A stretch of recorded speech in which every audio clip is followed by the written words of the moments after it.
Hot stove season is here as the Arizona Diamondbacks make a move on day one of the winter meetings. It's not the move we all wanted to see, but it was the move we knew they had to make in order to fit in their budget constraints. Michael Soroka is now a member of the Arizona Diamondbacks, according to multiple reports, and we are going to talk about why this is the exact type of signing the Snakes needed to make. All of this in 30 seconds. Don't you go anywhere.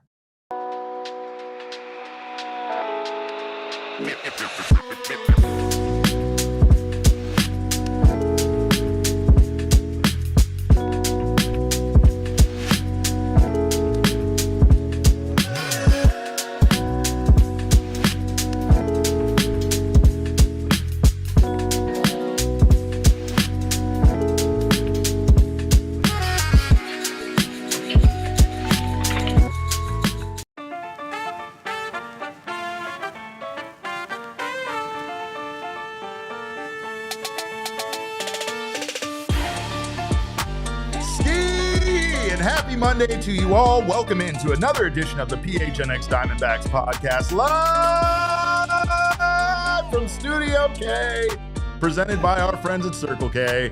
It is I, your mayor of PHNX, occasionally known as Derek Montilla. Happy Monday to you all. Thrilled to have you guys here and thrilled for the hot stove to be so hot for the Arizona Diamondbacks. Of course, this show is brought to you by our friends at Game Time. Make sure to go download that Game Time app right now. If you haven't done so already, create an account and use our code of PHNX. When you sign up, you'll get $20 off your already low first ticket purchase on those last-minute ticket deals. And let's remember, they are the king of last-minute deals. We thought the Diamondbacks might be the kings of last-minute deals, considering how little money they had to spend this offseason and the circumstance that they're in. They are in some dire straits here to fill a lot of needs with some budget constraints. And, you know, we knew that they had to kind of ball out here on a budget. We did not know that they would be making a move this early to bring in a pitcher like Michael Soroka. And guess what, guys? Hot stove season is here, baby. Give me those air horns, Damon. We are here. It's hot stove season. It doesn't get hotter than this. Michael Soroka. No, it's not actually the kind of signing I think most people were going to be excited about. But we are going to talk about Soroka and why, believe it or not, this is the exact type of deal the Diamondbacks needed to make. I am not alone. The man on the air horns, the man on the glockenspiel, the man on the ones and twos is the jelly to my peanut butter. It is the one, the only, the incomparable Damon Farrell, who's having himself quite the morning as a U of A fan doing victory laps. I think he's having himself a good morning. That would be mean, Derek. No, I would yeah, never. You would never do that. I would never do something like that. Me personally, I'm just kind of solacing in the fact that I was correct about Sam Levitt the entire time. And you know what? Sam left Derek, I welcome all ASU fans over to this side. The water is warm. Gross. No, we're not doing that. We're not doing Feel that. free to start agreeing with me for once. Absolutely not. I'll do the show by myself. I'll run it on the ones and twos. I'll come back there and put the headphones on. But Elizabeth says she would take victory laps, and Michael says you were going hard on Twitter. People have been watching, Damon, for sure. But good afternoon to you all. Welcome in to the Michael Soroka podcast. That's right. Per multiple reports, the Arizona Diamondbacks have agreed to a one-year deal with former All-Star pitcher Michael Soroka. This is a one-year, $7.5 million deal, according to Nick Picoro. And I believe Jesse Rogers from ESPN had this deal first, along with Jeff Passan.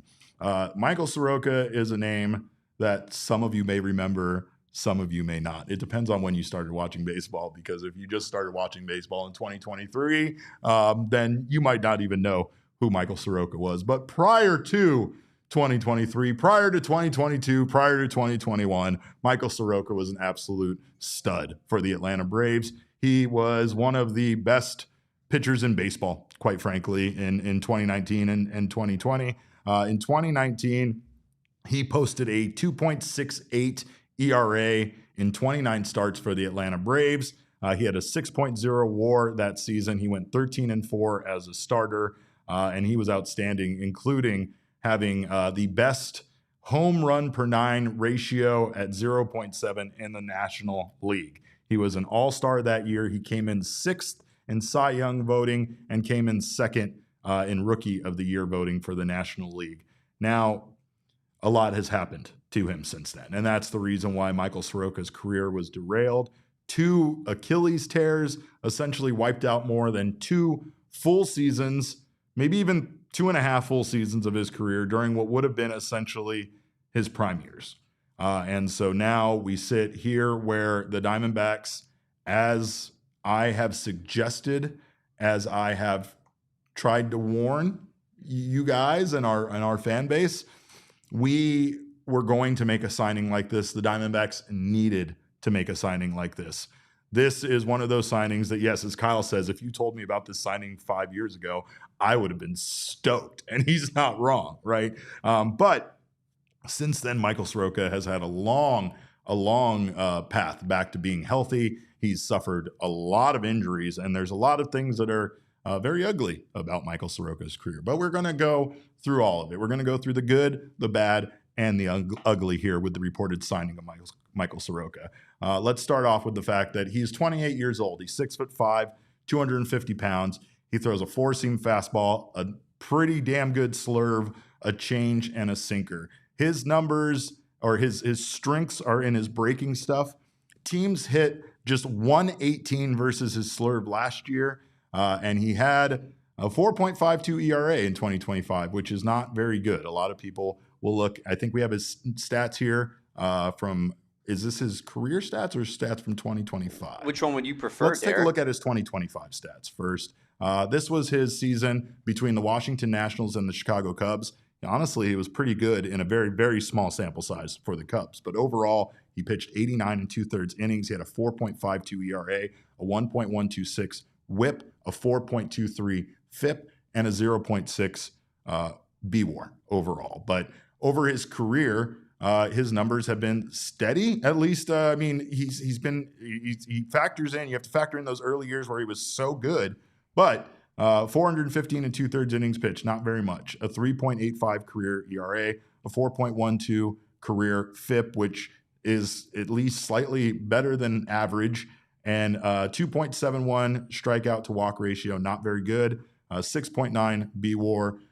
Good, but 6 of that is from one season. So again, the thing about this signing is that it is a low risk, moderate reward signing. This is the exact kind of thing Soroka kind of needed for his career. He needs a prove it season with a team that he feels like he has a strong chance to be a part of the starting rotation for the entire season. And he could basically be so good that the Diamondbacks wouldn't be able to afford him to come back next year. That's from his perspective. That's I guess, why, he has the opportunity here to go out and sign a deal that's only worth $7.5 million plus bonuses, according to Nick, on a 1-year deal, because he's still 28 years old.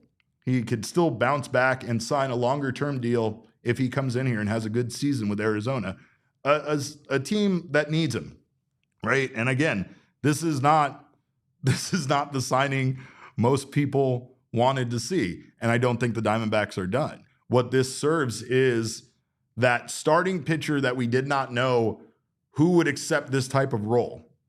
We talked about guys like Nabil Krismat and other guys that are essentially relievers that would be looking for a starter role. It's much harder to convince a starter to come into a team where you're going to be the number 5 guy, essentially, in theory, unless you work your way up in the rotation, and you're going to essentially be looked at as the first one out when Corbin Burnes returns from his injury. Not a lot of starting pitchers would trust that, I guess, instability, the lack of, the lack of knowing what they're going to be. A lot of starting pitchers don't want to convert to a long reliever potentially when another injured player comes back. So it was hard for the Diamondbacks to go outside of the organization and find a pitcher that would be willing to commit to this team in this way, in a very short-term deal, in a very affordable deal, that would, again, be willing to accept this type of role, right? So again, there's moderate upside here with a depth piece for a rotation that needs innings. And that's really what it comes down to for the Diamondbacks. They have to get 2 starters, not 1. Signing Soroka to a $7.5 million deal allows them the financial flexibility now to go out there and sign one of the better starting pitchers who will, in theory, be your number 1 guy, even though it should be Ryan Nelson, and we all know that. But if you bring in one of these not the top arms on the market, but a very good starting pitcher. Maybe sign him to a multi-year deal that allows you to, inwardly structure the contract. Maybe he's not getting paid nearly as much in 2026 due to the budget constraints, but he could get paid more in 27 and 28 theoretically. And that would, allow the Diamondbacks to bring in perhaps one of these bigger names. Now you talk about that person, Corbin Burns, Ryan Nelson as your 1, 2, 3. That feels pretty good. It gives Michael Soroka here an opportunity to be good enough that he moves himself up in the starting rotation and puts somebody else who isn't performing into that danger of being the guy that is no longer in the starting rotation. That opportunity is wide open. We might scoff at bringing in a guy that last season had a 4.52 ERA, but check the stats. That ERA is actually better than a number of our starters from last year. So if he can find a way to have a bounce back season, if he can find a way to be better with Arizona, which quite frankly, a lot of these numbers suggest that he is, his defense behind him wasn't very good. His expected stats are pretty good. I think we have his baseball savant page, and his baseball savant looks damn good, if I'm not lying. When you look at his expected ERA last season, 3.46, his expected batting average there very much in the red at 210. His breaking, run value up there is at 84. His breaking stuff is good. Barrel percentage, he allowed 6.7 last year, does not allow a ton of barreled balls. And overall, might have just been a little bit of a victim of bad defense behind him, maybe a bad team behind him, maybe nothing really to play for, except personally for him to get a deal with another team in 2026. I just don't think that these numbers scream that he's a bad pitcher to me. He fits the buy low strategy that Diamondbacks needed to find. And again, those options are not going to be out there in spades. A lot of guys, again, you see what Devin Williams got as a reliever for putting up, honestly, numbers that aren't much better than Soroka's, right? He has ground ball tendencies, which fits Chase Field. He can keep the ball on the ground. Plays just better into overall the Diamondbacks defense. And he gives Torey Lovullo flexibility that they needed if they were going to have a guy willing to accept this kind of deal. He can start, he can shift to a long relief swingman role. He could be a bridge innings. He could be just an innings eater if other starters struggle at one point. He could end up as a high leverage arm for this team. The opportunities are wide open for a pitcher coming into the Diamondbacks right now because nobody particularly has a role, and nobody has won that role to the point where they have a job given to them and it's secured, other than maybe Ryan Nelson, right? Like Ryan Nelson, he has been consistent and good enough that there should be no talk. I'd say fought too, just because he's a valuable enough asset and the Diamondbacks have given him that extension where he has so much investment into him that he is definitely a member of the rotation. But other than that, nobody, right? Not even Erod, who, you'd say has struggled with injuries and consistency since he's been here. They haven't shied away from giving guys with a big contract still putting them in the bullpen like they did with Jordan Montgomery, right? Or wanted to, or did. Wanted to. They did that with Jordan Montgomery. Yeah. And there's no coincidence at all here, Damon, that Elise is here on a day where the Diamondbacks actually made moves, right? Known baseball GM, known Mike Hazen burner account, Elise showed up here in the live chat for the first time. Mike's got to set the record straight. Yeah, no, he just wants to make sure that anything that I'm saying on the team's behalf or about this move is on the up and up. He also wants to see what we think about it, obviously. So great to have you here, Elise. If Soroka does rebound in the first half, right, the Diamondbacks have all sorts of options too, right? They could flip him for whatever at the trade deadline. If he's valuable, if he's that valuable and the team is doing well, then again, like we just discussed, I don't think anybody is impervious to being pushed out of the starting rotation if they're not performing well. Nobody. Ryan Nelson isn't. Nobody that the Diamondbacks have. Maybe Corbin Burns. But again, that's only because they're going to give Corbin Burnes plenty of opportunities to come back and be healthy and be right before they decide, hey, we're going to shut him down this year, right? And that would be more of the injury and other things factoring in and not just Corbin Burnes being bad. I don't see that happening, but I also, as I have cautioned with a signing like this coming, caution everybody to not just assume that Corbin Burnes is going to be healthy and return at the trade deadline, or excuse me, at the All-Star break, because we don't know that for sure. But on the bad side of things with Michael Soroka, his numbers, they're not good. They're not great. He's not a stopgap ace. He's not somebody that's going to excite this fan base with the signing, as you may have seen in our replies this morning on Twitter. There are a lot of people that are calling this guy jabroni and saying he's not even a starting caliber pitcher. When he's off, he's very hittable. And that's extremely dangerous in the National League West, is it not? Where the lineups will just punish you if you make mistakes. But I don't think that the Diamondbacks right now are in a position for their roster to be a problem, for him to block a younger player that might get this opportunity. And some people have suggested that. I don't even know who this player is that fans are talking about, that the Diamondbacks could essentially, maybe one of those guys they got recently, maybe a Mitch Bratt, maybe a Cole Drake, maybe a David Hageman, maybe our guy Daniel Egan, who was on this show and was just tremendous. Maybe he's ready next year. That seems to be putting a lot on him, considering where he was at to start last year. But prospects have been moving faster through the minor league system, I think, because we don't need to have 10 years of information on them before we decide if they're ready to take on major league, pitching and hitting and whatnot. But I don't know. I think overall the ugly here, the risk with Soroka is the injury history. And it's bad. Like when I talk about Soroka's injury history, you're not going to like it. It's worse than his ERA. In May of 2018, he had a right shoulder strain. In June of 2018, he had right shoulder inflammation. In August of 2020, he tore his right Achilles tendon. That was a devastating injury. He suffered a full tear of his right Achilles tendon, ending the 2020 campaign. Then in 2021, he retore the right Achilles while rehabbing. And it required another surgery and cost him to miss the entire 2021 season. And then during a minor league rehab assignment in 2022, he experienced soreness in his right elbow, which slowed his return. In early 2023, after returning to the majors, his season ended due to forearm inflammation in his right forearm. In 2025, he suffered a right bicep strain as well as a right shoulder strain. And that was after he suffered a right shoulder strain after being traded to the Cubs. He left his first outing early with right shoulder discomfort and was placed on the injured list. I don't love any of that. Some of those setbacks, forearm, bicep, shoulder, at least they didn't require surgery.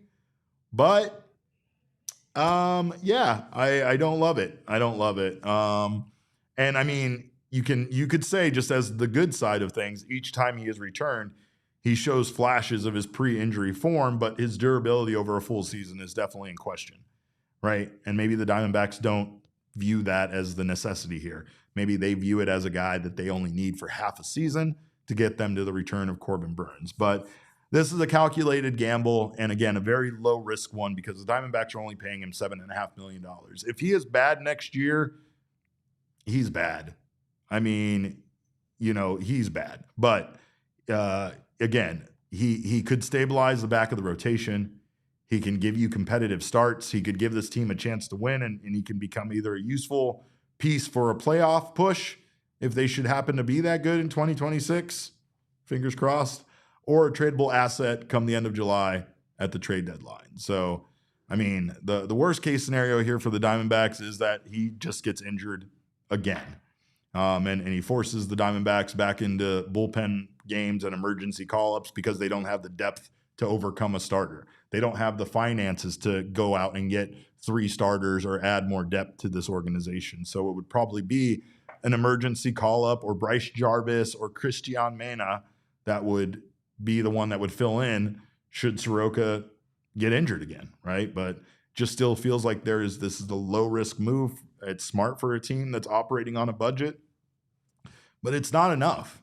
It's not, don't get me wrong. Like we tweeted about this being one of the moves that they needed to make? Yes, because this is the low-cost number 5 starter that you needed to find. You needed this because you don't have 5 starting pitchers. You don't have 4. You have 3 right now. You have 3 healthy starting pitchers. Your options in the minor leagues are limited, and really you're at the bottom of your barrel as far as pitching depth. So 2 starters are honestly a minimum of that this team needs. 2 starters is a minimum. But, again, it's also not the kind of move that's going to excite the fan base. It's not the kind of move that makes you feel like this team is competitive in 2026. It's merely, a gamble, the exact type of gamble that we have described we thought we would see this team make. It's a low-risk option, a guy that's rebounding from a bad season, a guy that's looking for an opportunity, and a guy that has a proven history of being good at one time in his career.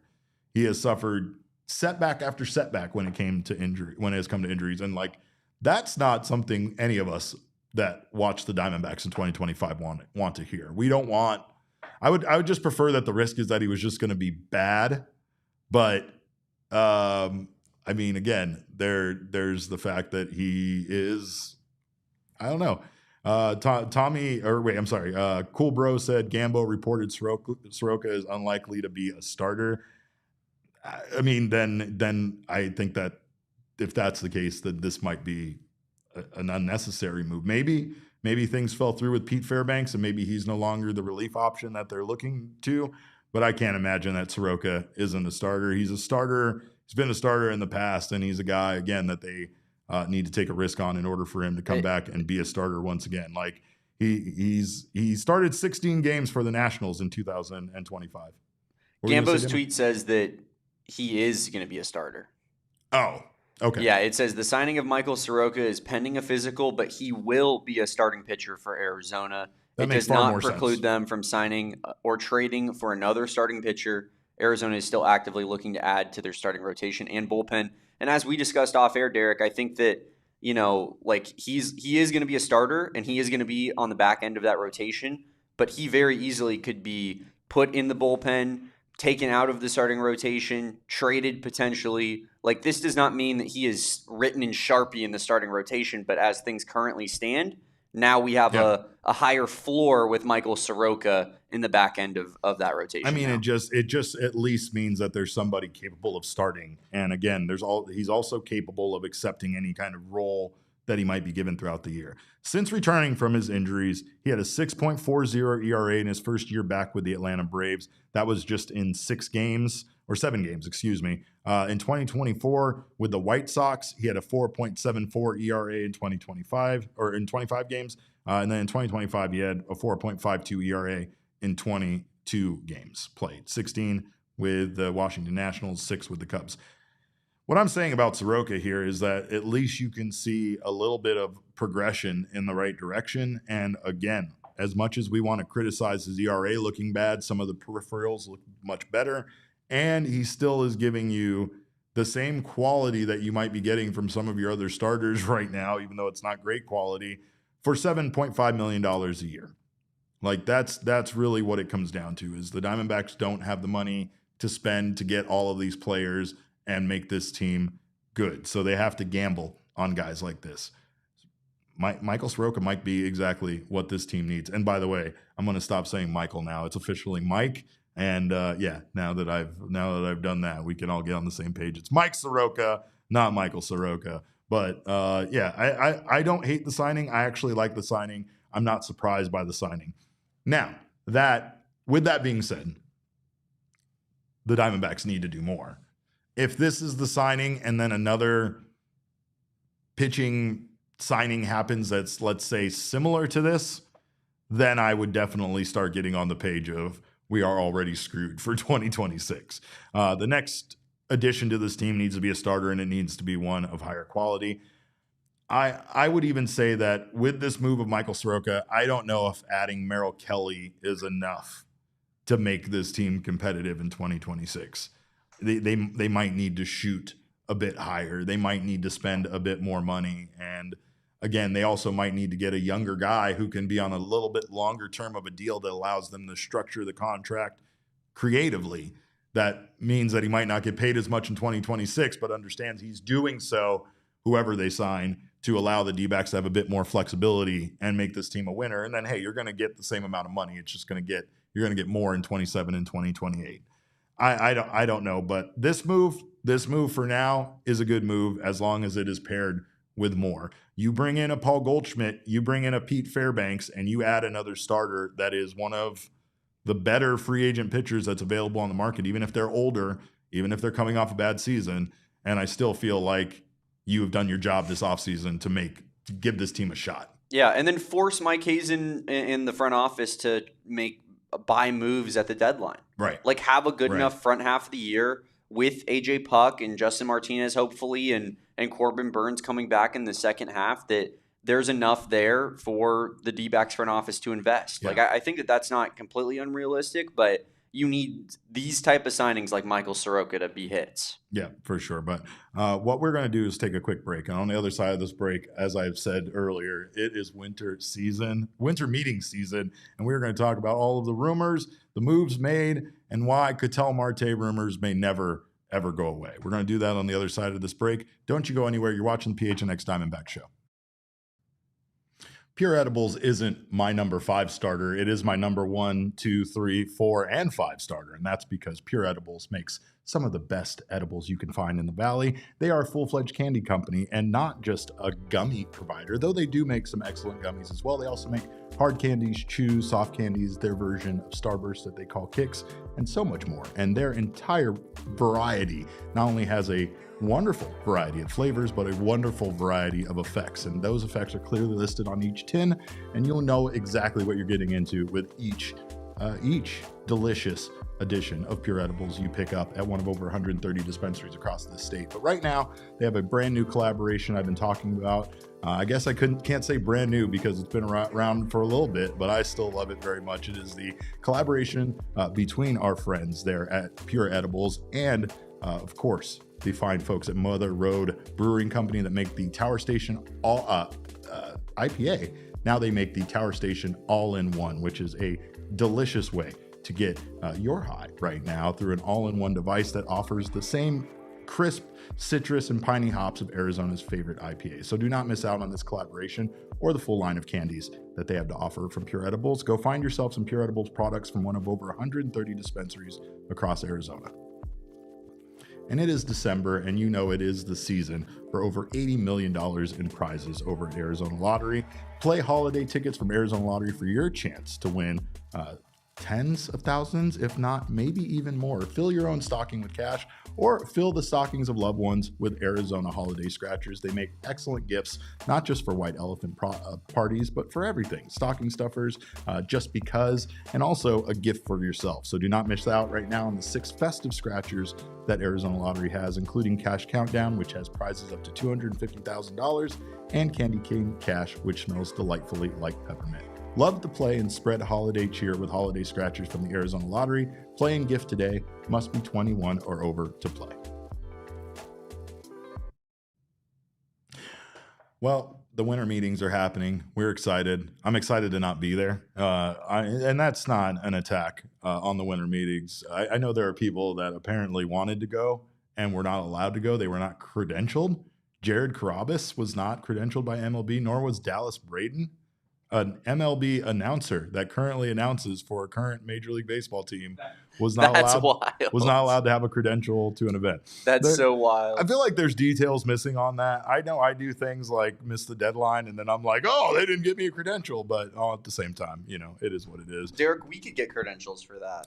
I think we could. I know our guy. I know we could. I know our guys from Rockies. I believe the DNVR Rockies show are out there. You're happy you're not out there with the. I'm very happy. The Florida sun touching your skin. Oh man, the meetings there in Orlando. No, I do not enjoy Orlando as a city. I do not like it there. That is not the Derek that I know. I know it's crazy to say that because I'm such a theme park guy, right? Like a theme park guy, a Disney guy, a lover of Universal Studios. I went to Universal Studios and then Hollywood 16 times in 1 month when I was a lad, Damon. That's how much I love Universal Studios. But no. I do not like the city of Orlando. I do not want to be there. I mean, no one's asking you to spend time in the metropolis that is Orlando. We're talking about like Kissimmee, Florida, where the Disney parks are located. I mean, you're not hanging out. First of all, Disney owns an entire city down there. It's insane. You get on freeways and the freeways have Mickey Mouse on it. That's not something that It's pretty crazy. And then it was unnerving. But come on, they have like Harry Potter World. I know don't get me wrong. That. See, that's the thing, Damon. If I went to Orlando, and this was definitely, I know we're going to address Espo's status as GM of PHNX here later, but as we should on every episode, quite frankly. But when it comes to sending me to Orlando, right call not to. I would not go to the winter meetings. I would spend the entire time at Epic Universe. I would be hanging with the classic Universal monsters. I would be in Harry Potter land. You would not tear me away from Super Nintendo land. In fact, I am going to the Grammys next February, and I am planning a trip to Universal more than I'm planning a trip to the Grammys itself. So is that a price thing? Are you not really a Disneyland man either? No, what's the deal? I hate it. It's such a weird city dedicated primarily to miniature golf courses and theme parks. So I've never seen anything like it. It bothers me. It disturbs me. The bars close at like 10 o'clock. Mm-hmm. You have no idea. We had to make a bartender at Hooters break protocol to let me and my friend Daryl stay there extra long one night just so we could actually drink enough alcohol to make us drunk, Damon. What if so this is where what I'm trying to figure out here. So Disneyland, okay, because they went to Los Angeles, California, Anaheim technically, where there already were a bunch of people and things that were built, and they said, we're going to build a theme park here in this place where there's lots of people. Orlando, bad, because Walt Disney bought all that land and like built basically the entire place around it. Yes. And that's what the fact that it was not organically a city before Walt Disney is what bothers you. It's weird. It's everything about it. There are so many things. Don't even get me started on Orlando. I'm so fired up right now. I could tell. It rains every day at 3 p.m. in Orlando. I can't operate on a schedule like that. Every day it rains at 3 p.m. That's nuts. Crocodiles. Oh, and then you walk around, like you go places, there's so many. Yes, there's those theme parks, but then there's the weird other theme parks. You know which ones I'm talking about. The ones you would not let your child go in because of their questionable nature. And I don't mean of adult content. I just mean in general. Creepy as hell, in the middle of nowhere, and like, oh, hey, here's a castle in a medieval theme park. Yeah, like I'm going to let my kids go to that. Absolutely not. But Orlando... also, the thing that bothers me is the winter meetings themselves. Don't get me wrong. The winter meetings, I am not equipped to attend winter meetings. I get bored very fast. And you expect me to just stand around in a lobby until 8, 9 o'clock at night waiting to watch a bunch of executives celebrate in the bar that they traded for someone? That's how it happens. That's where the excitement is. It's in the bar at 9 p.m. when the news is broke and the team is celebrating the signing of a player, which doesn't even happen very often. Or a trade. That sounds pretty electric. I know. Well, I mean, just hanging with a bunch of baseball GMs in the hotel bar. Yeah, right. Like they want me there as much as the pro wrestlers want me there for sure. Yeah, I mean, listen, Derek, that's when you got to let the personality shine through. You go to the hotel bar, you have a couple, maybe 6, and then all of a sudden you and the GMs are getting along real well. I mean, that's shirt off vodka directly into the mouth territory. 100%. You're Bert Kreischer. I'm Bert Kreischer in it at that point. But even before the winter meetings officially started, there was already a notable trade. The Seattle Mariners traded for left-hander Jose Ferreira to the Washington Nationals in exchange for top catching prospect Harry Ford. And that is somebody that I've seen the Mariners fan base say absolutely no to all the time, yet here he is being traded. Kind of wild. But again, just the beginning of things. The meetings are expected to hopefully get this hot stove even Let's hotter. ramp it up a little bit. Yeah, like Michael Soroka, it's a nice little appetizer potentially. It's good for us. We need news. We need stuff happening. But it's not even wings though for the table. It's not even nachos. No. This is you ordered an order of like 6 mozzarella sticks and there's 4 people. Yeah. and you're like, yeah, it's not perfect. Right. It's gonna be a little bit of a starter. Everybody at least gets one. Everybody get a little bit of marinara. Are you giving me one? And you know, I'm gonna let you have a little bit extra of the next app. But yeah, it's not exactly what it's not exactly filling. It's not what people are clamoring for. No. It's the Kyle Schwarber is the main dish, right? Kyle Schwarber is the gigantic everybody share and get in on this. And there are multiple teams that reportedly are interested in dining on a Kyle Schwarber free agent edition. That's a ribeye. It's a porterhouse. That's a porterhouse. That's a big fella. But it's funny because I love that most of the reported like other teams interested in Kyle Schwarber seem to be other teams in the NL East. So I need that infighting to go on in the NL East. Mets would be objectively hilarious. Just Objectively hilarious. Of how much those fan bases dislike each other. No, 100%. Also, I think it goes to show how good Kyle Schwarber truly is that the teams that play him the most are like, please. Yeah. He's available. Yeah. Whatever it costs. Yeah. Like that guy's the best DH in the league. It's not even close. No, without a doubt. But I mean, again, he's also going to cost you a lot of money. And there's a lot of players out there that are costing a lot of money. As guys continue to sign, that market continues to go up. Ohtani. We saw, it's all Ohtani's fault. I just realized Ohtani is a DH, and I said Schwarber's the best DH in the league. There is that. Is he a DH? He's a pitcher who hits. I'm sitting here and I'm like, Ohtani DH is a lot, doesn't he? Yeah, he does. Meanwhile, Zac Gallen was a Cub for 2 hours, Damon. I believe if it was that long. Per Bob Nightingale, there were reports that the Cubs were close to signing Gallen to a multi-year deal worth roughly $22 million per year. Here is Bob's original tweet and then his updated tweet that added the word hopeful to it, which the Diamondbacks are hopeful of trading Ketel Marte for Paul Skeens. So, but those reports were quickly cast into doubt by some other insiders like Jeff Passan, who explicitly said, as we retweeted, Gallen does not have a deal and is not close to finalizing one. So we got infighting with reporters now. And this is Zach, go to the AL. If you wanted me to really go to the winter meetings, it would be seeing that I would go see Bob Nightingale and Jeff Passan have a verbal argument over Zac Gallen's contractual status in the lobby of the hotel. But again, Gallen comes off of a down season. And the one thing I kind of laughed about here, again, 4.83 ERA. The Diamondbacks just signed a guy that has a better ERA for $7.5 million. So 4.52 ERA versus Zac Gallen's 4.83 over 100. I mean, it was over 192 innings. So again, overall, Zac just had generally worse strikeout numbers, worse walk numbers than his previous 8 seasons. And again, for the Cubs, it's a high risk signing for him because it sounds like it's going to take Zac Gallen. It's going to cost a lot.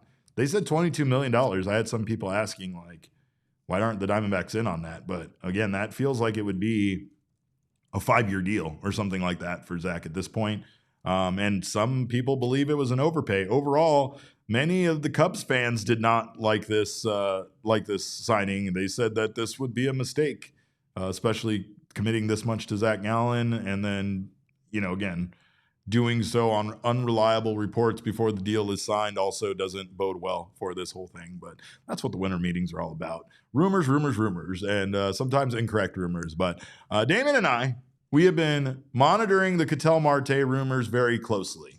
Damon and I have been making sure to keep an eye on everything Ketel Marte related. And now we're starting to see all of the vultures that are trying to pick the Diamondbacks carcass of Ketel Marte, which teams exactly that was. We did an exercise to see which teams actually we thought were the ones that called about Ketel Marte and possibly trading.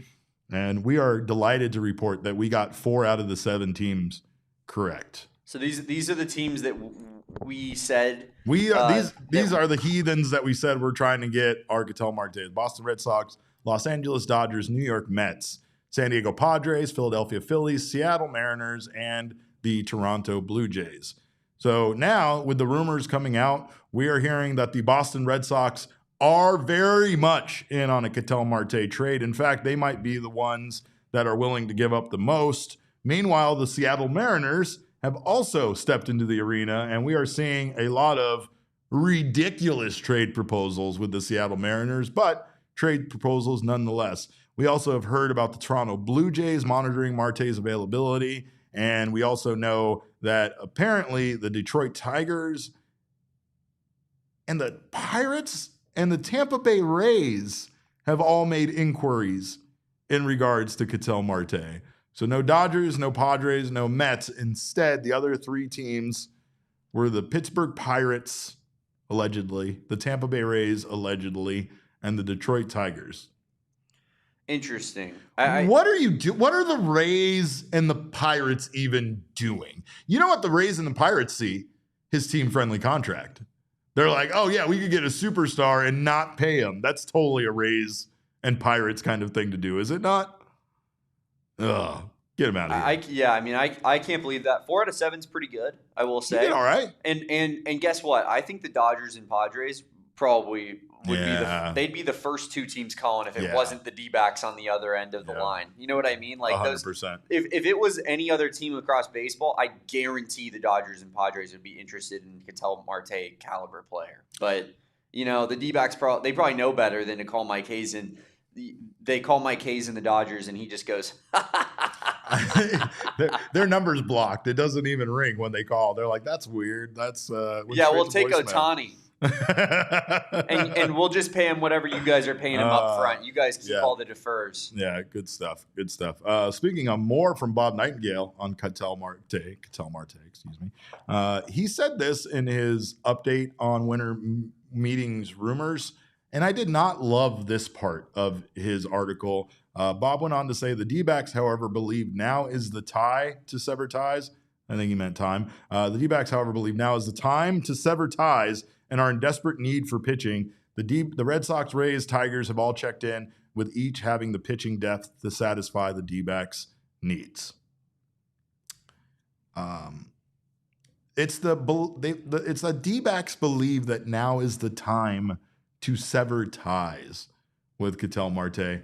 That makes me sick to my stomach, Damon. Just the idea, just the concept that Ketel Marte as an individual and as a player has soured his relationship with this organization so much that they believe now is the time to quote unquote sever ties. I hate that. Again, this is one more time. What was the full context? It says the Dbacks, however, believe now is the time to sever ties and are in desperate need for pitching. And then it goes on to name the Red Sox, Rays, and Tigers of being teams that checked in and that all have the pitching, that pitching depth to satisfy what the Diamondbacks would need. But nobody seems to know what the Diamondbacks need. Most of the trade proposals for Ketel Marte have a bevy of prospects as part of it. It's like, no, that's not what we need. We need major league ready pitching, guys that have already been in the majors. I mean, I think that an important part of what, Mike Hazen said that this team would be looking for is young, controllable pitching. The immediate connection there, the immediate assumption is that young, controllable pitching has to be guys that are unproven. And yeah, I mean, I don't know. I don't know if unproven prospects are going to move the needle enough, no matter how many you give them, for this team that, as we have said time and time again, have a sense of urgency to be competitive now. They might not be. They might not get the job done, but they need to be competitive now. They have the prime years, if you do not trade Ketel Marte, of Ketel, of Corbin Carroll, of Geraldo Perdomo, all happening now, plus one of the best pitchers in baseball for a short amount of time on this, as a part of this organization, in Corbin Burnes. There is no punting on the season or punting on the rest of Corbin Burnes' time, because if you do, it is ultimately a gigantic failure. It's the Jordan Montgomery experiment was a gigantic failure. You can't have another one of your huge free agent signings essentially go down at the end of the day as another gigantic failure. And that is what this would be considered if the Diamondbacks don't find a way to be competitive while Corbin Burnes is part of this franchise. That's why they have no choice but to try to make this team competitive. They have no choice but to try to go now, not later, and that's why a Ketel Marte trade for prospects in a future situation doesn't really make a lot of sense, especially some of these ridiculous trades. Somebody floated us I'm sure some of you saw it because I know some of the names in our chat have been arguing with this person and telling him how dumb he is. But someone wanted us to trade Ketel Marte and Ryan Nelson to the Mariners. What? What are we even doing? Let's just fold the franchise up and move it at that rate, right? What are we even doing? But I hear from a Red Sox perspective, I think that they actually could put together a decent enough package. I was just looking at their prospect list right now, Derek. I know you just said you don't want prospects, but they have multiple pitchers that have MLB ETAs of this year that are in the top 100 of the MLB prospect list. Right. They also have Jarren Duran, who it seems like they're trying to offload and fits the Dbacks in a sense with, the Dbacks probably looking for an upgrade offensively in the outfield to an extent. And then maybe, you could hopefully get a middle infielder out of them as well. Like there is a haul that the Red Sox could potentially put together. That wouldn't be the worst offer in the world, but I know Jacob, I don't know if Big Jake is watching this show, but Jacob Franklin, he's always watching, has very much been liking the potential of a Red Sox offer in particular. So for what it's worth, that's just a team that does make a decent amount of sense. You tell Jacob I don't like that, and I don't like his attitude about this, and he shouldn't be liking any trades that involve Ketel Marte. That's how I feel, and that's my stance on this. What I will say, I agree with you. I did see some Boston Red Sox fans bring up a point. I don't know if it's a valid point. I don't know if it's something to consider. However, it would be more of something for the Boston Red Sox to consider, but that's a tough fan base. That's a fan base that yells a lot of mean things at you. And we know that Ketel Marte had the incident in Chicago that kind of just blew up and became something bigger. And I'm not trying to, it was a scumbag move, and it's something that I don't want to make smaller than what it was, right? But again, very difficult to play in certain markets, considering that your own fans, not the opposing fans, not one random jerk in the crowd, your own fans will scream some of the meanest things you've ever heard at you in those parts of the country when you are a professional athlete. So might be looking into it a little bit too much, but there's definitely something there of like, it's something you got to consider, right? I mean, these teams, they interview players, they do a lot when they want to determine if they want to make a move like this or whatever, or at least they try to talk to agents and work some of this stuff out. But again, the way that guys handle certain things should be factored in, and it's not something you can control when you're the Boston Red Sox or the New York Yankees. Your fans are just going to be like that, and it's something that, honestly, like, again, not anything the Diamondbacks need to worry about, but something, if I was one of those teams, that I would take into consideration. I also don't believe that Ketel Marte is that mentally weak. I think Ketel Marte has been an athlete for a long time, and I think he has had lots of mean things yelled at him. So I don't think that he's not capable of taking on that kind of heat. I just think that incident this year was particularly hard on him and was particularly directed at something that he's sensitive about. But that information's out there. So again, if you're talking about some of those AL East fans, they're just gonna, some of those terrible people are just gonna use that, and make it a thing. And again, it's like you said, it's definitely overthinking it, but it's something that a team that's acquiring him might have to think. If the Diamondbacks, according to Bob Nightingale, believe now is the time to sever ties with him over him spending a brief extra period of time in the Dominican Republic during the All-Star break, then I don't know. This whole situation still doesn't scream like it makes sense to me. There still doesn't seem to be a lot of logic tied to a Ketel Marte trade. And at the end of the day, for me, the Diamondbacks are the ones that need a superstar player on a team-friendly contract. They don't need to be looking to offload one. They need to be keeping one here in this city. So I agree. I agree with you. You could fill multiple holes. That's what the counter argument to that would be. But I 100% agree with you. Like, Ketel has one of the best value for his contract and production deals in the entire league right now. And on top of that, like, he's like the most valuable player at his position in the sport, which is incredibly impactful. So, I think it'd be egregious to get rid of him. I like what Jarmy said in the chat. He said trading Ketel would be like trading one of our military branches away. It'd be like getting rid of the Navy. That's crazy. We can't leave ourselves that open to attacks. Not in the ocean. Anyway, we're going to take a quick break. And on the other side of this break, you know what we do on Mondays. You know what we're here for. We're not here for any of these rumors or any of this other stuff. We are here to answer your questions, and we're going to do that on the other side of this break. Don't you go anywhere. You're watching the PHNX Diamondback Show. Well, Rally House is your go-to spot if you want to look as clean as I do on game day. I mean, I bring this fit, this look, this level of game day wear to every single day of my life, but you can make sure you're at least ready for game days by checking out Rally House. They have a wide variety of Arizona-only gear. Of course, you can support the Diamondbacks and support this Phoenix Suns team that is playing some excellent basketball. And of course, all of our other teams here in the Valley. They only carry Arizona sports teams too, so you won't have to stare at those opposing teams' gear when you walk in. They have shop locations in Tempe, Mesa, and Glendale today, so do not miss out on the huge variety of game day needs that you can get satisfied out at Rally House. Find your Rally House, local Rally House location and shop their entire product assortment online at rallyhouse.com today.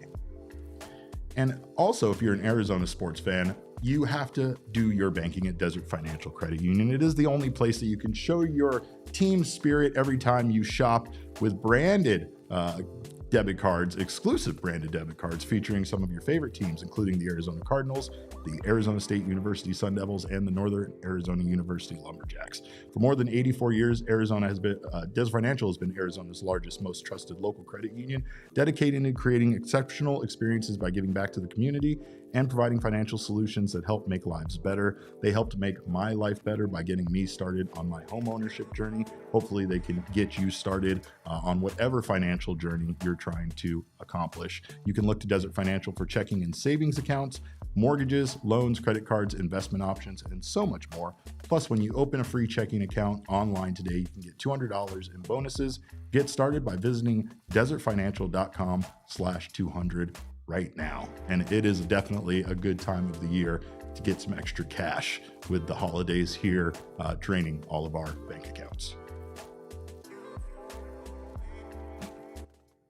Well, you guys know what day it is, and you know what we do on this day. I'm excited to get to these questions, and of course it is winter meetings related, but as you know, every year on the PHNX Diamondbacks podcast is our year. Every year is the year of the snake. Every month on the PHNX Diamondbacks podcast is Hispanic Heritage Month. Every week on this podcast, Shark Week. Every day on this podcast, Earth Day, because Damon and I recycle. But on Mondays, you know what we do. We go to the mailbag. Damon, let's hear that Grammy-nominated award artist Megaran welcome us to Mailbag Monday. My mailbox, always something interesting in my mailbox. I try to get to everything in my mailbox, and then once in a while there's a letter that makes me go wow, wow. My mailbox. I'll never miss a chance to hype that man up. Let's go. Anyway, Damon, what do we got in the mailbag today? Derek, you are probably one of the all-time hype mans. I've asked him, I want to be his spliff star. Okay. I want to be the spliff star to his Busta Rhymes. I can stand on a stage. I can dance. I can say yeah and come on and what? I can say all of that. So yeah, let's make this happen. Let's make this happen. All right, let's get to the mailbag.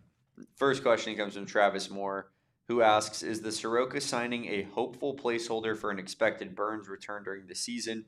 I'd assume that's the idea if they can land another solid arm for the rotation, whether through free agency or trade. 100%. I mean, this is it. This is exactly what it is. It's the move we've talked about that we didn't know how they would fill, what role that would be, if it would be someone like Chris Bassett, who's probably going to cost far more than someone like Michael Soroka, or just maybe an actual long reliever that has had some experience in their past of starting, so the Diamondbacks could plug them into the rotation as their fifth starter to essentially have a live, warm body out there every 5 days pitching and hoping that person, whoever it is, could give them a chance. But more importantly, it was a person that needed to be able to adapt. When Corbin Burns comes back, if Corbin Burns comes back in 2026, there's just going to be some moves that need to be made. We discussed earlier what we think might happen. Who knows, right? I think, again, the wonderful part about being a player on the Diamondbacks and the thing that makes it so nerve-wracking for us as fans that watch this team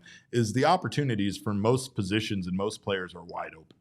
Any young player from the minor league system, anybody that they bring in that might have come off a bad year, or somebody that, obviously for some reason has a reason that their value on the market is not as much as other options, then those guys have an opportunity that's wide open to come in here, win a job, and be an everyday regular starter. It doesn't matter if it's a pitcher. It doesn't matter if it's a position player.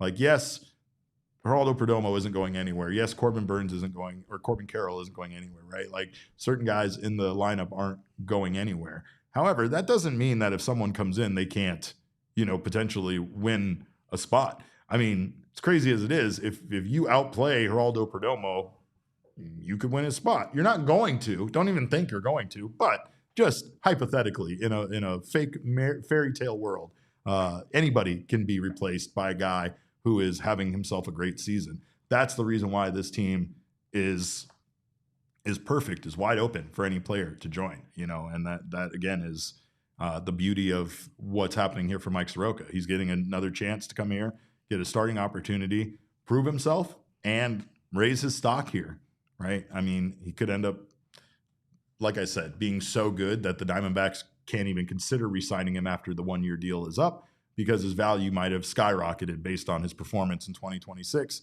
and it's enough for him to get a longer-term deal at age 28, age 29 in 2027. Still not an old guy. Still a pitcher with plenty of career ahead of him after making his debut at just 21. So I think that think that's a good point. Like that, in an ideal world, he is probably playing for another team next year after this season, because he's so good this year that he becomes unaffordable. Exactly. That would be the ideal scenario, is that he's so damn good. I love it. That he goes and signs a 5-year, $200 million deal after this year because he just wows another team so much, right? That would involve him being extremely good, and yeah, it could involve the Diamondbacks benefiting from that. That's a deal I'm willing to make right now. Meanwhile, Katie wants to go on the negative side and said he could end up injured. Yes, Katie, that's absolutely the case. As a matter of fact, a friend of mine and I were texting Peter Griffin memes to each other about, Soroka two starts into the season holding his knee and, being injured. There is a tremendous amount of risk here. The only thing here is they're only paying him $7.5 million.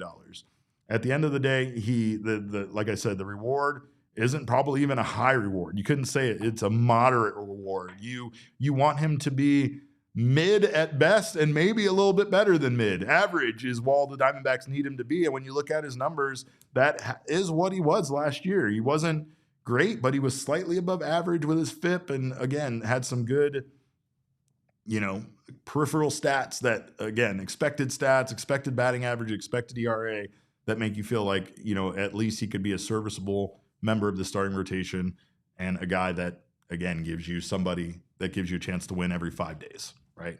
But I do think, going back to the question, that's probably the scenario overall. And again, when Damon talks about best case, ideal scenarios, it would be that Mike Soroka is so good this year that he doesn't lose his spot in the starting rotation, because the Diamondbacks can't afford to move him out of the starting rotation, and then they move someone else. Someone else loses that job. That opportunity is very much on the table for him, for sure. Lando in the chat, by the way, says Lucas Giolito would be a solid option to fill in until Burns is back. And Lucas Giolito, he's another guy he came off a very good season. He's betting on himself, but I feel like Giolito versus Soroka is that Giolito is looking for a higher contract and more money, maybe more guaranteed years.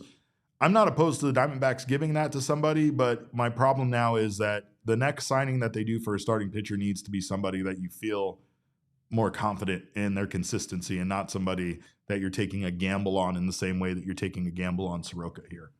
What else we got, Damon? Our next question comes from Geraldo Perdomo's biggest fan. Debatable. It's crazy. If we get Merrill Kelly too, how do we feel about the rotation, and what would your order be? And also, if we get Merrill Kelly too, does that make the chances of a Marte trade go down, since the rotation would be technically full? Yes. And of course, because Merrill and Ketel are best friends. Are best friends, yes, as we know. Yes, to the second question, I think if the Diamondbacks brought back Merrill Kelly, we're able to get another starter through free agency. You're not trading Ketel Marte for relief pitchers and prospects. You're not trading Ketel Marte for a first baseman, unless you're talking about like Freddie Freeman. You're not talking about, Ketel Marte going to some other team for a fourth outfielder, a right-handed outfielder. Like, I do feel like bringing back Merrill Kelly does solidify that situation. And if the Diamondbacks were going to trade Marte, the hope would be that it is major league ready starting pitching. But I do like the idea of adding Kelly, but I will agree, and I think I said it earlier, that bringing Merrill Kelly back and adding it to a rotation of Ryan Nelson, Brandon Pfaadt, Eduardo Rodriguez, and Mike Soroka does not scream to me that the Diamondbacks are going to compete in 2026. And that's what I think the rotation would be. If Merrill returned, Merrill would be the ace of this staff until Corbin Burns returns. Then from there, it would probably be Merrill, Ryan Nelson, Brandon Pfaadt, Erod, or maybe interchange those two guys, and then, Soroka at the end of the starting rotation. But I don't love that starting rotation, and I have kind of been an advocate in the past. I still think Merrill Kelly is going to be the starting pitcher they sign. I think that's the move we should prepare to see. I agree. I have been told by people that Merrill bought a new house here in the Valley. We know that the Suns welcomed him out, and he was there with Miggy. So there's things that make me believe, plus the report that there's mutual interest from both sides on a Kelly return.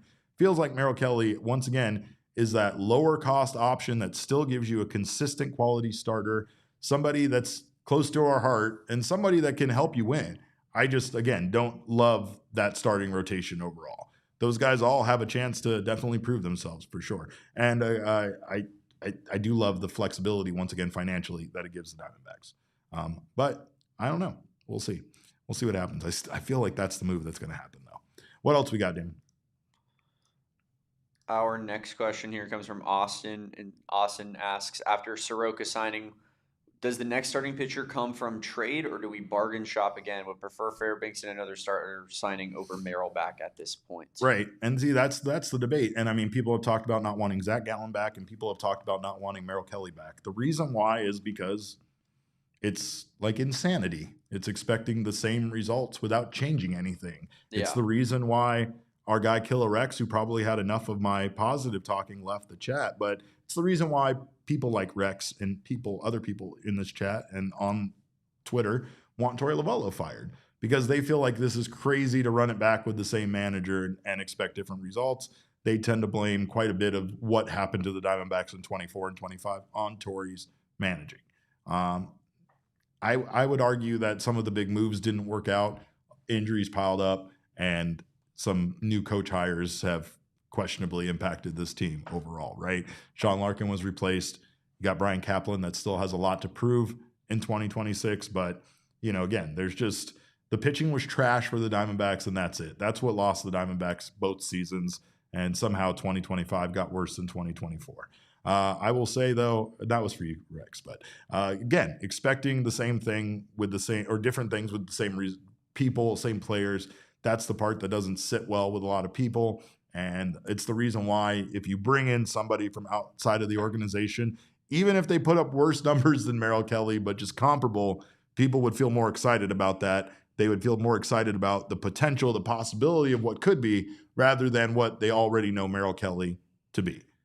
I love Merrill Kelly, though. I think he's has been a consistent pitcher on the mound for us his entire career. He was always a great story. He's a Valley guy, and there's just a lot there that I think still bring me around to thinking that that's going to be the signing. But, I mean, a trade could definitely happen. The Diamondbacks still don't have a lot of money to spend. And if they go after Pete Fairbanks, you have, the $7.5 million you're paying to Soroka.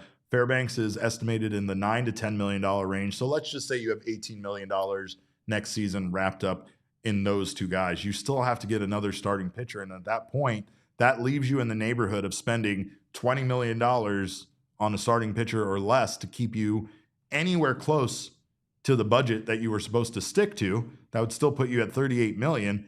And you still wanted to go out there and add a first baseman and a right-handed hitting outfielder. So the idea that the Diamondbacks have this starter and perhaps Pete Fairbanks, a deal in the works with Fairbanks, that leads me to believe that they may need to make that trade in order to get that next starting pitcher, that guy. That could come from some place like the Twins with Joe Ryan. It could be as crazy as Freddie Peralta, though I know the Diamondbacks don't have the assets for that. They don't have the assets for most trades unless that asset is Ketel Marte.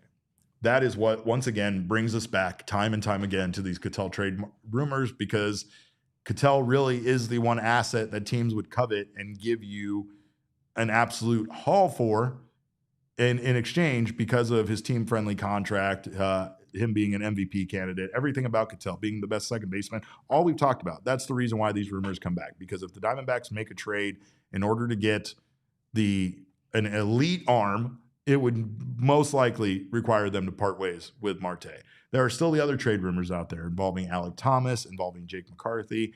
Unless you package those guys with some of the top prospects, again, I don't believe the value there is high enough for you to get back a major league ready, young, controllable starting pitcher, as Mike Hazen said he's been seeking out. I wouldn't be surprised still, though. I wouldn't be surprised to see the Diamondbacks fill the next starting pitcher spot through a trade either, because, again, $20 million is not a lot of money to spend unless that deal, as I said earlier, is a multi-year deal where you structured it inward and you have, maybe a pitcher getting paid $15 million this year and like $25-30 million next year and the following year. It's not really going to work out financially for the Diamondbacks. So we'll see. I'm going to leave so much with we'll see. Damon, what else we got? Our next one here comes from friend of the show, guest co-host of the show, Cogs. Let's go, Cogs. Cogs, I'm picking up the phone for Cogs because Cogs has a real offer. No doubt about it. Cogs wants to know, if the Pirates are supposedly in on Ketel, would you trade Ketel for Paul Skeens? And if not, who do you want headlining a trade to Pittsburgh?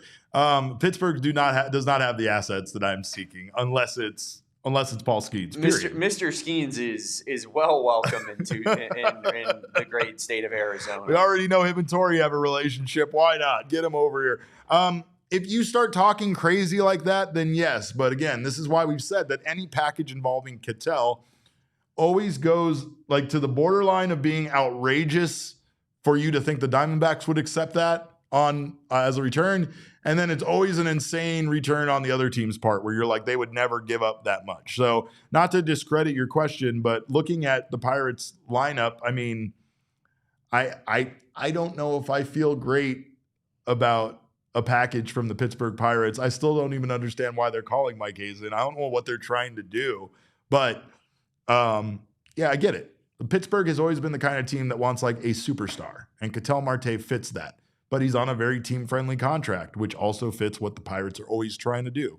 So I get it. But again, this goes back to whatever I tell you I want from the Pirates is already going to be too much. So if you're talking about giving me a young, controllable stud, one of the best pitchers in baseball in Paul Skeens, then yes, you can have Ketel Marte right now. I will pack his bags. I will take this jersey off my back and send it with him, and I will happily upgrade at the Chase Field team shop to a Paul Skeens jersey this afternoon. So yeah, like if you're talking reasonably, then yes, that's a trade I would accept, but it's not reasonable. And that's the problem with that trade and any trade that comes to the Diamondbacks. It would literally take a team to want to risk it all and do something like that in order for me to want to sign off on any trade. So that's why Mike Hazen's job is so hard in Orlando. Plus, his job is also hard because he's not allowed to go to Epic Universe or Disney World or Animal Kingdom or any of those theme parks. And again, that would make me so grumpy just to be in Orlando with all of those chain restaurants and I can't go to the theme parks or play miniature golf. Get out of here. So anyway, I do want to tell you guys, though, thank you so much to our guy, Jason, J Army Strong, AZ. Appreciate you being a Supporters Club member. If you are not a Supporters Club member, you get access to all sorts of fun stuff, including exclusive content from us. We got our boys playing headbands, and the theme is Valley Villains. We're going to get that one up, and that is for supporters only. There's so much more as well, including that badge that tells you have been with us for so long, updates with time, tells you how long you've been a member. You also have access to those custom emojis, and again, all the other behind-the-scenes, vlog, experimental content, everything else we're doing. It's just a great way to support us. It directly goes to us, and we can't thank you enough. For those of you that already signed up, if you ever send a super chat, again, once per month, this might be a great way to sign up and become a supporter instead of that super chat. So regardless of if you are a supporters club member or not, we appreciate all of you for the support, especially us here at this baseball podcast. We keep it going during the off season, and we can't thank you guys enough for the support and for being here. And of course, shout out to everybody that has already joined that supporters club. Speaking of super chats, I think we have one. We Damon, do. we I'll not? read it off. This is more my style. Gotcha. Remember when ASU fans thought Kenny Dillingham was in the running for the Auburn job? Dillweed was never getting in the running for no Auburn job. That's the wrong show for $5, Champy. Appreciate you, guy. Thank you, Champy. I actually, I'll actually take it back. I actually really like Kenny, and I think Kenny's a great coach. I think Sam Levitt is overrated, and that's what I was getting killed for all season. Turns out I was right. Turns out everyone actually agrees with me somehow. Who could have seen this coming? Hold on.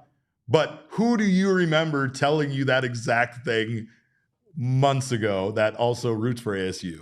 Yeah, you were never a huge Levitt Nah, guy. I mean, never, you saw it. never. You saw through it earlier in the season. I think you were hyped in the offseason, and we won the Big 12 title last year. How was I not going to be hyped in the offseason? After the Mississippi State game, you're like, oh, that's not the Heisman. He's definitely not that. Definitely the Mississippi State game. That's not the Heisman. You can't be rattled by cowbells. That's not how you get rattled. Come on. 82 yards. Oh, God. All right. Well, ASU's going to be fine. They won games with Jeff Sims. They're going to be fine. No, I don't think they are. But we appreciate you guys also for being diehards, by the way. And we have our Discord. So we have some, I think, some questions from the Discord as well as Twitter. We do. What do we got here? This is from Dirkiewicz and Dirkowitz. I don't know. Yeah, that's good. Yeah. Based on currently available information, place the percentages on if Ketel gets traded. Oh, God. I hated the 50-50, and I might be there, Damon. Nah. I'm going like 80-20 he stays. I still feel like it's impossible for a team to come up with a package. So it's going to take a lot. I'm going to say I'm cautiously optimistic that a Ketel Marte trade won't happen. I'm going to go 65-35. It's the best I can do. Okay. I can't go lower. Best I can do. There's too much smoke. And I love smoke. But again, when there's smoke, there's fire. Do you? Oh, I love certain kinds Next of smoke. one is here from Russell, who asks, do the Dbacks make a huge signing or small signings? Has to be small signings. It can't be a huge signing. They don't have the money for it. And a huge signing, no matter what position, no matter what starting pitcher you're talking about, no matter what player, the market is just going up. And I mean, that doesn't mean that there might not be a guy or two that drops through the cracks a little bit, slips through the cracks and ends up unsigned closer to the start of spring training, and the Diamondbacks might pull a move that we've seen them do in the past. I just still think that in order for them to fill these needs, it's going to have to be small signings. I don't know what you would consider a small signing, though. I still think Paul Goldschmidt means more to this city and this fan base than he would mean to most cities, right? So I think that kind of is in the eye of the beholder there. Pete Fairbanks is an incredible reliever, so if the Diamondbacks manage to land him, as we are hearing rumors about, I just think it's kind of an under-the-radar signing. But then when you look at his numbers and such, you might say, like, how did this guy go to the Diamondbacks without other teams swooping in, right? So there is that. And again, I mean, if they do something for the outfield. But really it comes down to the pitcher, and I just don't think that they will have the budget big enough to land a big-name starting pitcher. If they do land Merrill Kelly, that's similar to Paul Goldschmidt, where it means more to us in this city than it would probably mean to most teams and most fan bases out there. So, but yeah, I don't see him being able to do too much. If anything is a huge move, once again, it's the Ketel Marte trade. All right, what else we got? Our next question here is from Espo, who asks, why does Espo suck as a GM? God, dude, I thought we were like reserving questions like this for like when we had time to do it on like a whole episode. Because there's a lot that goes into this. Yeah, we'll hit that later, maybe. No, well, here, I'll tell you why Espo sucks as a GM. Espo sucks as a GM because he cares too much. That's why Espo sucks as a GM. Espo sucks because he works too hard. Because he works too hard is why Espo sucks as a GM.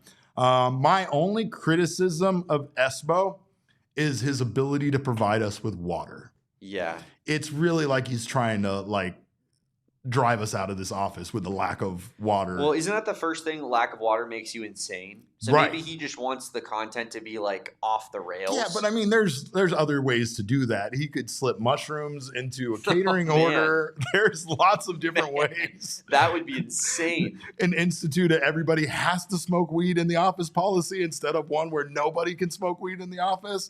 I don't know. I mean, there's a lot of ways he could make us insane, but one way that he does not make us insane is by being our GM. I want to take some time to stand up for our guy and just say that despite a lot of ups and downs that we've had here at PHNX, a lot of good and bad, Espo has always been a stand-up guy. He's always been an incredible leader for us, and he's always taken accountability around here. But at the end of the day, he truly loves this place, this company, and he just wants it to be something that lasts forever, you know. And I think that that's something that I think we all appreciate. And Espo has done a tremendous job of having, I think, every single one of us working in this office buying in on him as our GM 100%. So do definitely appreciate him for everything he's done. But yeah, he does suck as a GM. It's terrible. He cares. It's crazy. Saul Bookman used to yell at me once per week, scream in my face. Espo hasn't screamed at me once, not one time. Anyway, what else we got? We got one more question before we get out of here. We got two more, actually. Oh, let's go. What else we got? We got number one Dbacks fan in Texas wondering what is the most overrated Christmas food? You guys are going to hate this. Wow. It's ham. What? Ham is the most overrated Christmas food. Are you even Puerto Rican? I know. Here's Like- the thing. You are saying ham. Pork is different. You You're son right. of a bitch, and you know it. I'm just saying that I'm sure I know Puerto Ricans love Oh, the I pork. love my pork. I love pernil. Yeah.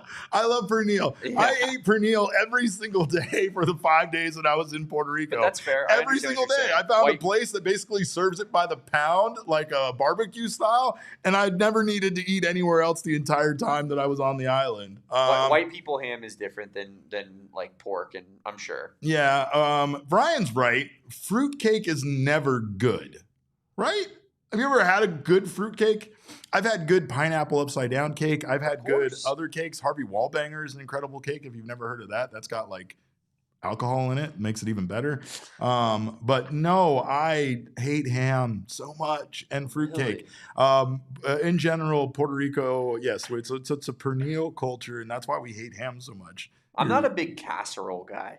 Yes. I'm not really a fan of any type of casserole. Yeah, like that's a, you know, you wanted to make something, but you also wanted to sit on the couch for an hour and a half while it cooked. Like, I don't. You don't respect that. Yeah, right. Like you got to get up every 10 to 15 minutes and stir something or flip something in order for me to feel like you're actually cooking. But our guy is a G Ferreira says, it ain't Puerto Rican Christmas without some arroz con gandules. You're arroz con gandules, tostones, you know, maybe some Mofongo? mofongo, little mofongo. I love me some mofongo. But I only know that because gotta David do a little Big Ortiz. Papi. Yeah. Yeah, definitely. All right, what else we got? Last- Oh no, Ryan, not eggnog, Ryan. Eggnog No, is not. eggnog is No. fire. You need again. Come over, Ryan. We'll eat pernil and Some I'll make you whiskey. coquito and we'll have a great time. I Yeah. promise you. All right, let's get to the last one there. Last one is from Ragnar, who wants to know, Corbin once said he thinks he could take a giraffe in a fight.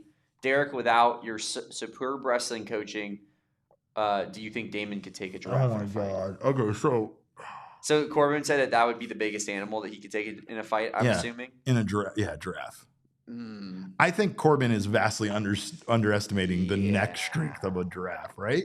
Not even the neck strength. Is this a full? I'm assuming this is a full This is a size full-size giraffe. He didn't say baby giraffe. He didn't say baby Derek, giraffe. have you seen a giraffe kick like a lion and knock it out cold or Right, kill it with right. with one hoof to the You're- temple? The only I've never been more like this Yeah. is like a horse that's like 5 times stronger than a horse kicking me. It's not going to end well. It's not about the neck. It's about the hoof I'm about to catch to the throat. Damon, the only way either of you are beating a giraffe in a fight We're not beating the giraffe. is taking the giraffe by surprise, Yeah. right? Like the giraffe doesn't know you're in a fight. If you are talking about a Mortal Kombat style setup where the two of you know you're in a tournament and are looking at each other eye to eye, and there's an official of some kind that screams fight in between you, you are not beating that giraffe one-on-one. No. Maybe not even 1-on-3. Like, what is the biggest animal I can take down in a fight? Here's the thing. Cosmo gives me a bit of a struggle. I think... And he's the size of a baby hippopotamus. Right? So he basically is a baby hippopotamus. I would love to act like I could beat a wild animal, but in all honesty, most dogs I've ever owned have been quite submissive to a human being yelling at them or disciplining them in any way. Not Cosmo. Cosmo is the most defiant dog that I've ever owned or met, and like he only ratchets it up when he gets more in trouble. He peed on the Christmas tree like 3 times, Damon. You know I hate that. And you know what? I don't have any choice but to just accept it because I can't. You know, I've kicked him out of my house. I've evicted him, and he came back. Yeah, he doesn't leave. He doesn't leave. I think I could. I said this when I was in Tennessee, and I saw a lot of these. I think I could take a black bear. I don't think you can. I don't think you can. I would like to see you do that. I would like to see you do that. I know you can't take a giraffe, though. And that, again, you couldn't even take Jeffrey the giraffe, the mascot for Toys R Us. That's what someone alluded to earlier. You think Jeffrey hasn't had someone run up on him from behind before? The man, he stays ready. He doesn't get ready, or I should say the giraffe. He stays ready, but he's also out of a job right now, so no use discussing him. I still don't think either one of you, though, can take a giraffe. And I'm honestly, Corbin, he's usually a bit more logical than this, right? Like, yeah, you think he would have thought this one out a little bit better. Like maybe he can outrun a giraffe. Is he talking about beating him in a foot race? First of all, a lion in the middle of the ocean against a full school of full-grown tuna? I assume it's off the coast of Madagascar. Yeah, well, we'll see. Again, we'll have to see. I want Damon to put his money where his mouth is with the black bear, and I want Corbin to fight a giraffe now. I want this more than I want news out of the winter meetings. But again, we love you guys. We appreciate your questions. As always, we thank you so much for stopping by. We went extra long today, and I think I said at least 2 curse words I'm not allowed to say on this program any longer. Fuck it. That's right. He did it too. So anyway, we love you guys. Got to follow us on Twitter. I'm at @cap_caveman. That's for the wholesome, clean content. If you want all of the curse words, follow Damon at Damon Dawg with a DAWG. Of course, we're all Damon's dogs. Bark, bark. Dude, you have a foul mouth. Our show is at PHNX_Dbacks, but as always, all roads lead to at PHNX_sports on Twitter, Instagram, and Facebook. Appreciate you guys stopping by. We will see you tomorrow with another 12 p.m. episode. Make sure to join us for that. Maybe we'll get some more news out of the winter meetings, but until then, we all get to take a look at Michael Soroka's Baseball Savant page and keep our fingers crossed. Until tomorrow, you all behave yourselves. Katie, specifically. Ryan, you too. And remember, kids, baseball is fun, but it is so much more fun when you have 5 starting pitchers. We all silly like the mayor.